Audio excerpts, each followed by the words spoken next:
नमस्कार, जय श्री कृष्णा, जय श्री राधे। मैं पंडित तारा पांडे। आइए जानते हैं कि जब कोई व्यक्ति जानबूझ करके आपका अपमान करे, आपको बुरा भला कहे, तो स्वाभाविक सी बात है कि गुस्सा आएगी। और जब गुस्सा आएगी तो लड़ाई झगड़े होंगे। तो उन लड़ाई और झगड़ों से किस तरह से बचा जाए, इस कथा के माध्यम से बताने का प्रयास किया गया है। तो आइए शुरू करते हैं। एक संत थे और संत थे तो उन्हें कभी भी गुस्सा नहीं आती थी। तो जब उन्हें गुस्सा नहीं आती थी तो उनकी प्रसिद्धि पूरे नगर में, पूरे मोहल्ले में फैल गई कि एक संत हैं, उन्हें कभी भी गुस्सा नहीं आती। तो उस नगर के कुछ उदंड बालक जो थे, उन्होंने भी जब सुना तो उन्होंने कहा कि ऐसे कैसे हो सकता है कि गुस्सा नहीं आती। तो उन बालकों ने आपस में शर्तें लगा ली। बोले हम अवश्य उन्हें गुस्सा दिलाएंगे। और शर्त लगा ली और संत के पास गए कि गुस्सा दिलाना है। अब गुस्सा दिलाने के लिए संत को वह कुछ बुरा भला कहने लगे कि कहाँ ये साधुओं का पीला भेष बना करके, दाढ़ी मुछ बढ़ा करके घूम रहे हो इधर से उधर। संत कुछ नहीं बोले। उसके बाद जब संत को गुस्सा नहीं आया तो उन्होंने गाली देना शुरू कर दिया। उसके बाद भी संत कुछ नहीं बोले, मुस्कुराते रहे।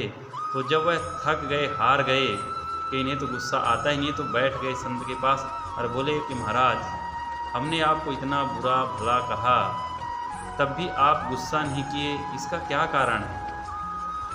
तब संत ने कहा कि देखो भाई, एक बात मुझे बताओ कि जब मान लो आपको कोई उपहार दे और उस उपहार को आप ना लें तो उपहार कहाँ जाएगा। बोला जब हम नहीं लेंगे तो जो व्यक्ति देगा उसी के पास जाएगा, उसी के पास रहेगा।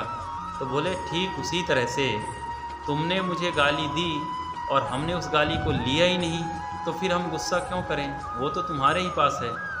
तो जो वो उदंड बालक थे वह अपनी करनी पर बहुत पश्चाताप किए और उनके पैरों में गिर करके क्षमा प्रार्थना की कि हमें माफ़ करना, हमसे अनजाने में गलती हो गई, दोबारा हम ऐसा कभी भी नहीं करेंगे। तो कहने का तात्पर्य यह है कि जब कभी ऐसी परिस्थिति बन जाती है, आपको लगे कि कोई जानबूझ करके हमारा अपमान कर रहा है, तो ऐसी परिस्थितियों में लड़ाई और झगड़े ना करें।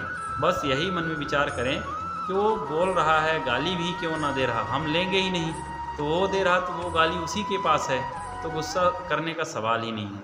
तो इस तरह से अपने विचारों को बदल करके आप लड़ाई और झगड़ों से बच सकते हैं। जय श्री कृष्णा, जय श्री राधे।